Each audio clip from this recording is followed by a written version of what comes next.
Olá pessoal, nesse vídeo então vou falar mais um pouco sobre este livro aqui, Começando em Jerusalém, do James Dunn, continuando. Então aqui na página 115, né? Ele vai trazer uma discussão aqui sobre Lucas, né? Então ele está falando sobre Atos dos Apóstolos em Lucas, né? Em que trechos em que ele omitiu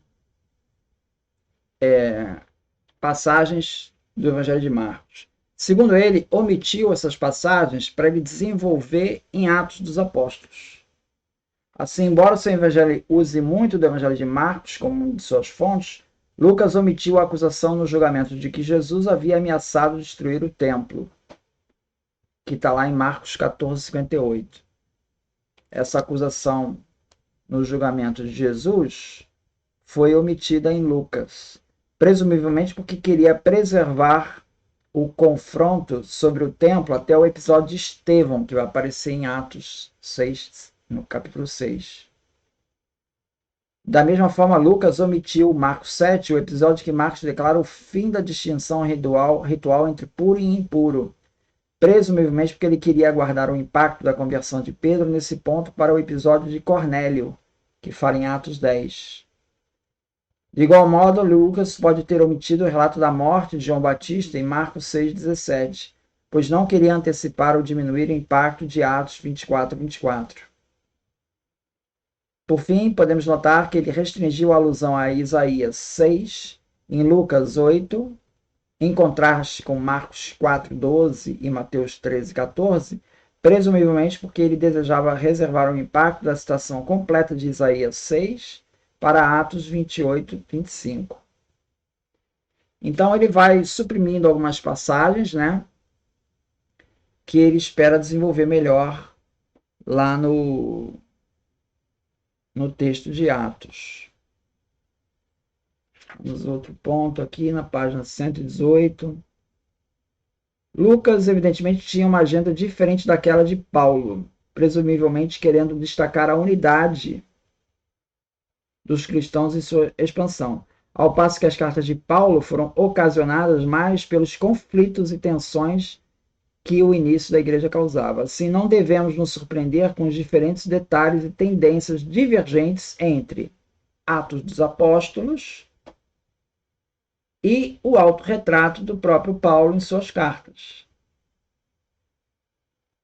Então tem perspectivas diferentes, né?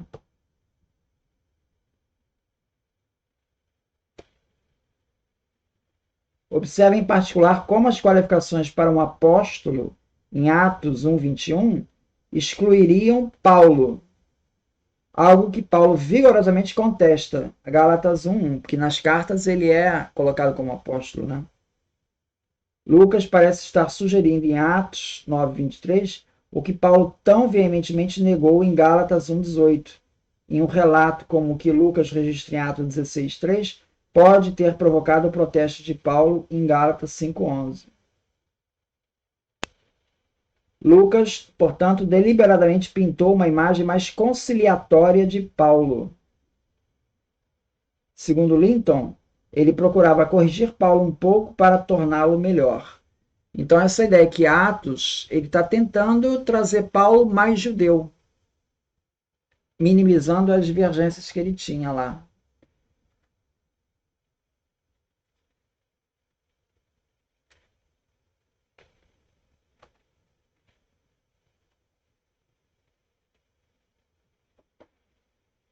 Aí fala dos discursos, né, de Paulo, né, pelo valor dos seus discursos, em outros, em Atos dos Apóstolos, como testemunha acerca do que os primeiros discípulos acreditavam.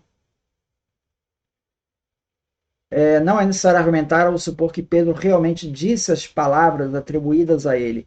Indiquei minhas razões para concluir que não. Considerando os princípios historiográficos então operativos, Lucas não teria considerado necessário, nem seu público teria considerado necessário, que os discursos fossem literais. Então tem vários discursos, né, de Paulo no Areópago, né, de Pedro, e ele está discutindo se isso é literal ou não. Provavelmente não. Provavelmente esses discursos são uma reconstrução do Lucas. Aí ele diz assim, ó, Lucas sugeriu a prática de Tucídides, de colocar na boca de cada orador os sentimentos apropriados para cada ocasião, expresso como ele achava que o orador provavelmente teria expressado.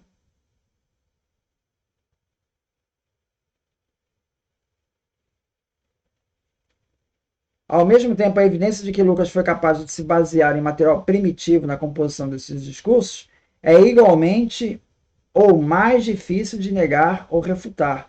Como ele teria acesso a tais materiais? Não a partir de versões escritas desses discursos, pois isso implicaria uma sociedade literária e um ambiente que vimos ser totalmente improvável para os primórdios do cristianismo. Então, será que tinha um texto com esse discurso? Segundo James Dunn, muito provavelmente não.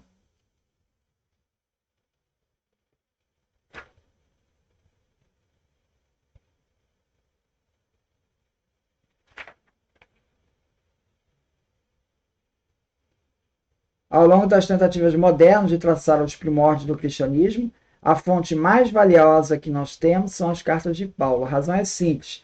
As cartas de Paulo fornecem um testemunho em primeira mão dos eventos da primeira geração, enquanto Atos é, na melhor das hipóteses, de segunda mão, para a maior parte do seu relato, e, na opinião de muitos, é inteiramente derivado.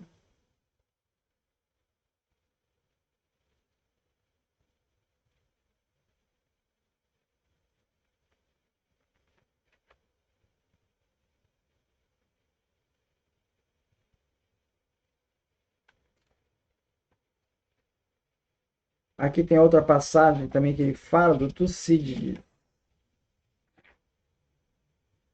E História em Guerra do Peloponeso. Olha o que o Tucídides diz. Quanto aos discursos que foram feitos antes ou durante a guerra, foi difícil para mim e para os outros que os relataram a mim lembrar das palavras exatas.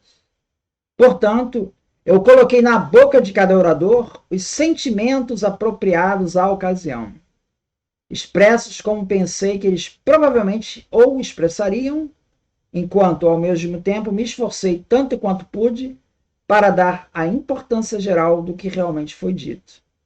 Em Atos dos Apóstolos, podemos ver claramente como Lucas trabalhou dentro dessas antigas convenções.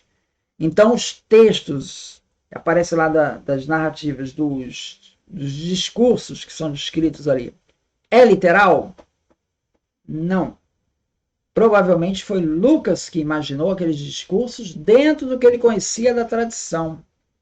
Então, ele está preocupado com a transmissão desses sentimentos aí, do que propriamente o texto literal. Obrigado, então.